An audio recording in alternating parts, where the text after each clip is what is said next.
साड़ी बंडी साया सियल पहिरे नवा साड़ी रे खाल पर हिन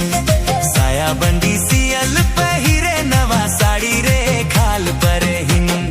चुमुक लागे हाय रे पड़ोसिन मोर चुमुक लागे हाय रे पड़ोसिन मोर चुमुक लागे।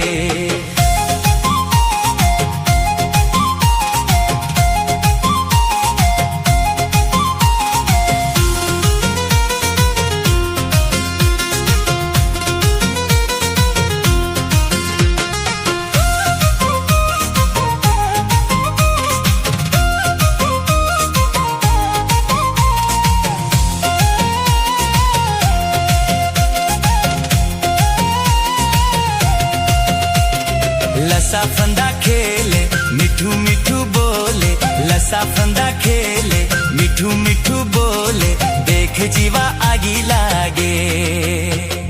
चुमुक लागे हाय रे पड़ोसिन मोर चुमुक लागे हाय रे पड़ोसिन मोर चुमुक लागे।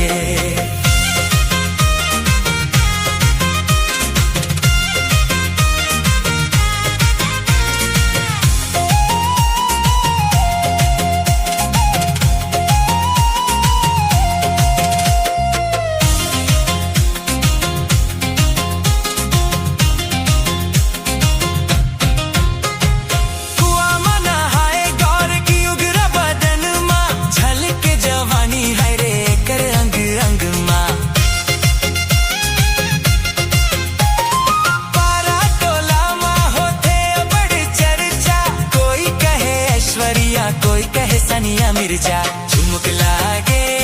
हाय रे पड़ोसिन मोर चुमुक लागे हाय रे पड़ोसिन मोर चुमुक लागे।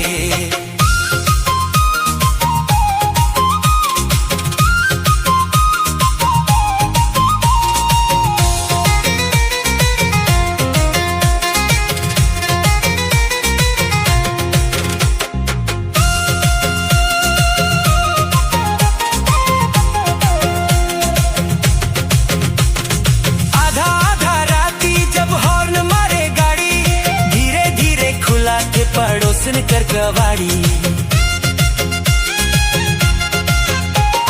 सबो जने बाज गे कैसने जालियो बूढ़ा बाबा लाठी टेकत पूछे तोर हालो चुमुक लागे